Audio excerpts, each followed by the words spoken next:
Let us pray in the name of the Father, and of the Son, and of the Holy Spirit.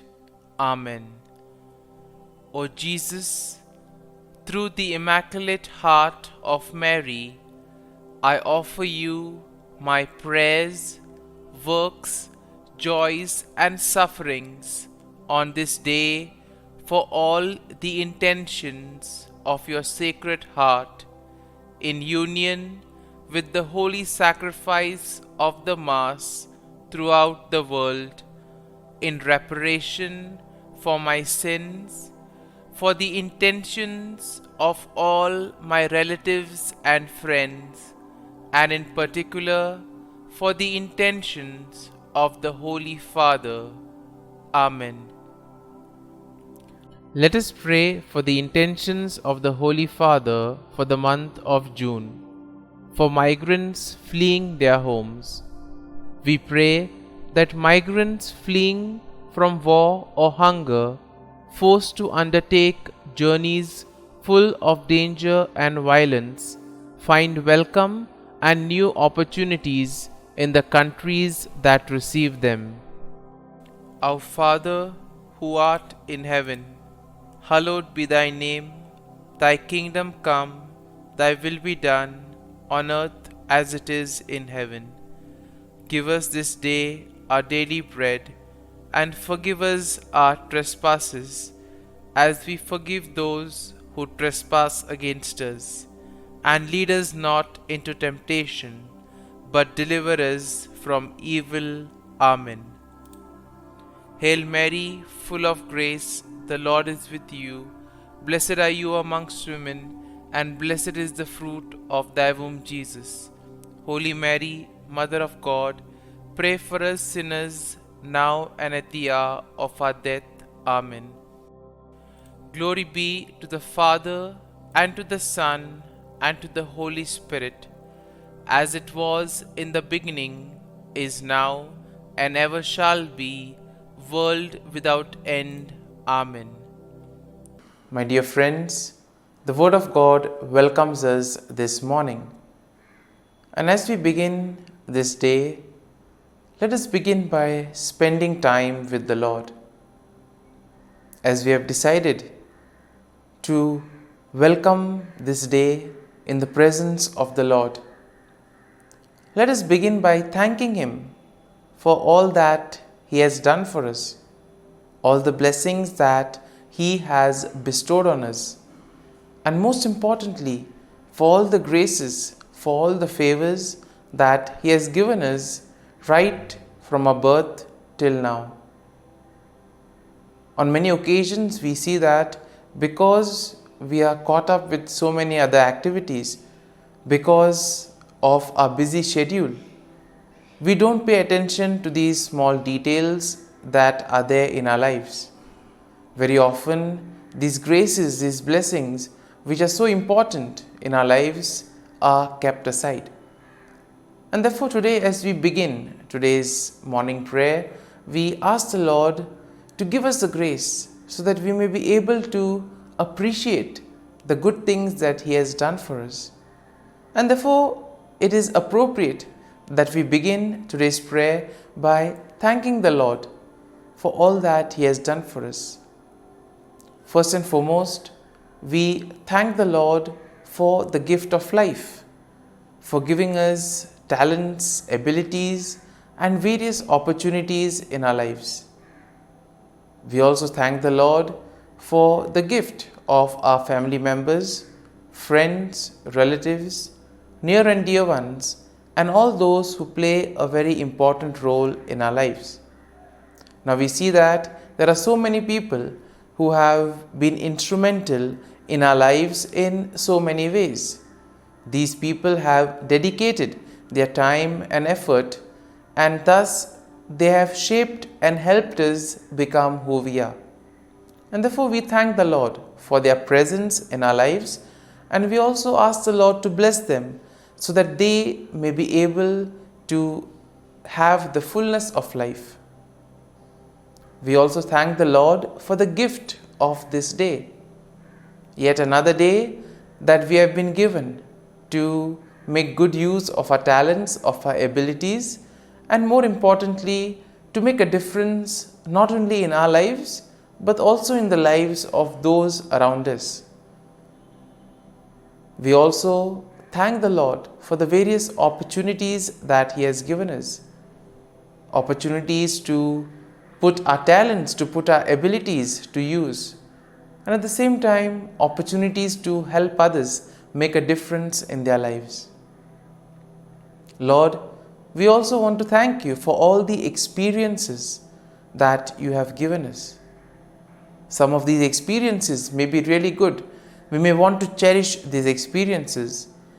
But there may be other experiences which may be bitter, which may be harsh.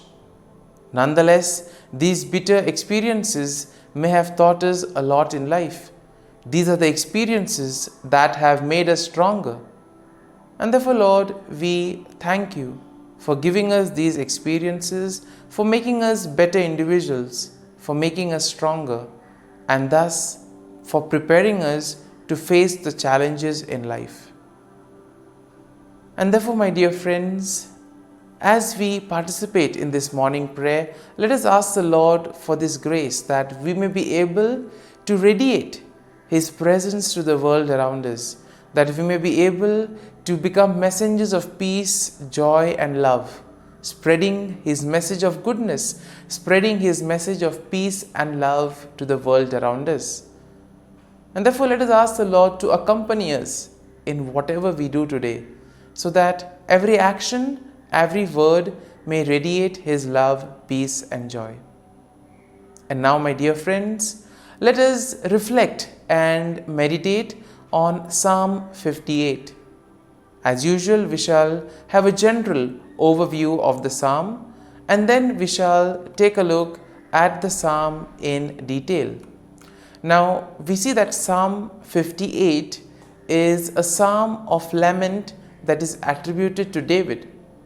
It is a powerful and impassioned plea for God's justice against wicked rulers and unjust judges. And therefore, we see that the psalm can be also divided into three main sections.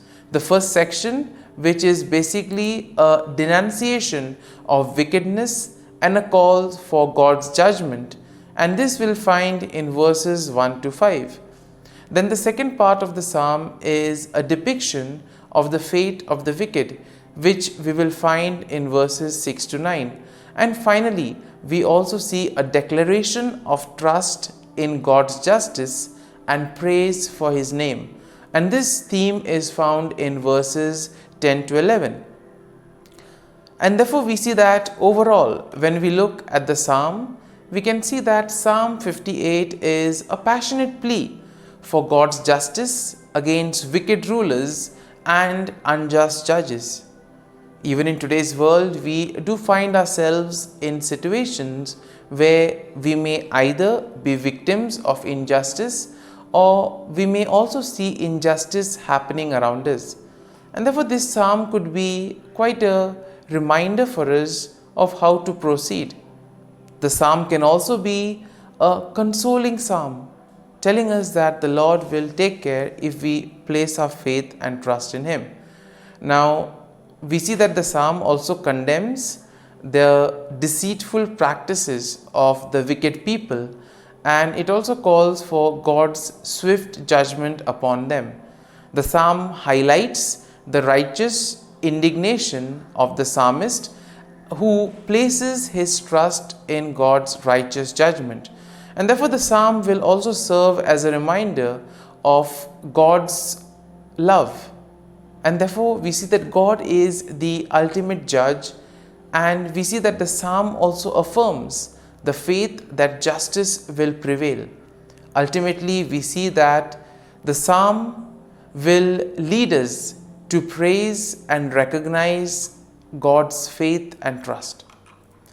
And therefore, when we take a look at the psalm in detail, we see that in the first part of the psalm, the first section, David will denounce the wicked rulers and judges who fail to administer peace. And these are the wicked people who oppress the righteous. Here we see that he uses very strong language to describe their wickedness and deceit, calling them gods who speak lies and who weigh out injustice. And therefore we see that David also expresses his righteous indignation by imploring God to break the teeth of the wicked and to tear out their fangs like the fangs of a lion. And here we can see that it's very powerful language, and which probably expresses the anger, the sorrow that David is experiencing, the grief that he is going through. And therefore David also accuses them of being deaf to the voice of charmer, and therefore meaning that they are very unreceptive to the advice that is given to them. In other words, these are the people who are not willing to change. Now, in the second section, we see that David vividly portrays the fate of the wicked. And here he sees that he compares them to a serpent whose venom is useless and cannot harm others. And he envisions their demise, stating that they will be swept away like a stillborn child, never to see the sun. Once again, very strong language which probably expresses the grief that David is undergoing, also the fear, the anger that is there within.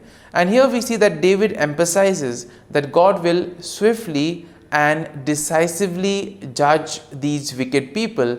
Therefore, by doing so, he also affirms that God's righteousness and justice will prevail. And then in the final section of the psalm, we see that David declares his trust in God's justice, and David also praises the name of the Lord. He affirms that the righteousness of the Lord will rejoice when they see the vengeance of God. That means the righteous people will be happy when ultimately they realize that their faith, their trust in the Lord has been repaid. And therefore, when they look at the vengeance that the Lord takes on the wicked, they will know that justice has been served. And here we see that David expresses confidence that people will acknowledge and fear God, and thus they will be able to recognize his authority and righteousness. And therefore, my dear friends, as we have reflected and meditated on this psalm, let us now close our eyes at this morning hour and let us thank the Lord. Let us praise the Lord. Let us glorify the Lord. Loving Father, you have given us this time in the morning. You have been gracious to us. You have given us your Son, our Lord Jesus Christ, who has cleansed us from our sin. He has taken away all our sins and He has given us a new life. Lord, we thank you for giving us the Holy Spirit. And therefore, Lord, we ask you to bless us and protect us at every step of the way. Be our guiding force. Be there to always show us the way. And for all this, Lord, we thank you, we praise you, and we glorify you. You have protected us and you have guarded us through the night. You have given us this time to spend with you. You have woken us up this morning and you have given us good health of mind and body. And for all this, Lord, for your love, for your mercy, for your generosity, we thank you and we praise you, Lord. You are a merciful God. You have blessed us in so many ways. As we reflect on our blessings, as we reflect on all the good things that have happened to us, as we reflect on our experiences, Lord, we want to thank you. We want to praise you for making us better individuals. And now, my dear friends, let us spend a few moments in silence and let us reflect on the psalm. Let us see what touched us. Could be a word, could be a phrase, or could be a sentence or a thought. Remain with that. and allow the psalm to take root in you, so that ultimately your words, your actions will radiate the love, peace, and joy of Christ to the world around.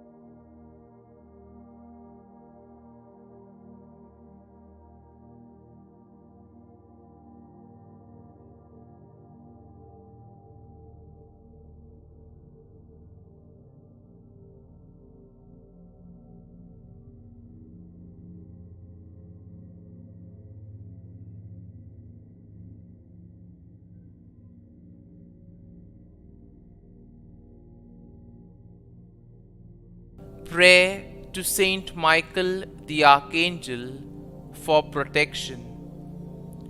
Saint Michael the Archangel, defend us in battle. Be our defense against the wickedness and snares of the devil. May God rebuke him, we humbly pray.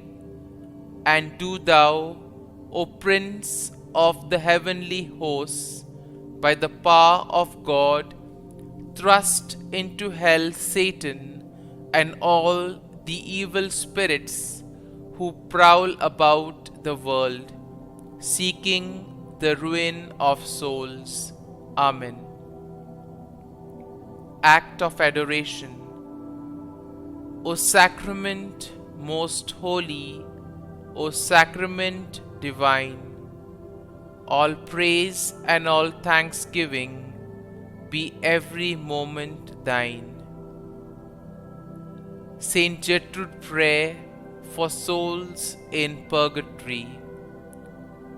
Eternal Father, I offer Thee the most precious blood of Thy divine Son, Jesus, in union with the masses said throughout the world today, for all the holy souls in purgatory, for sinners everywhere, for sinners in the universal church, those in my own home and within my family. Amen.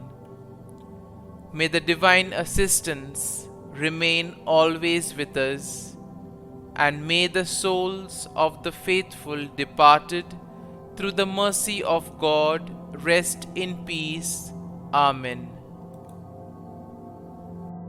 Glory be to the Father, and to the Son, and to the Holy Spirit, as it was in the beginning, is now, and ever shall be, world without end.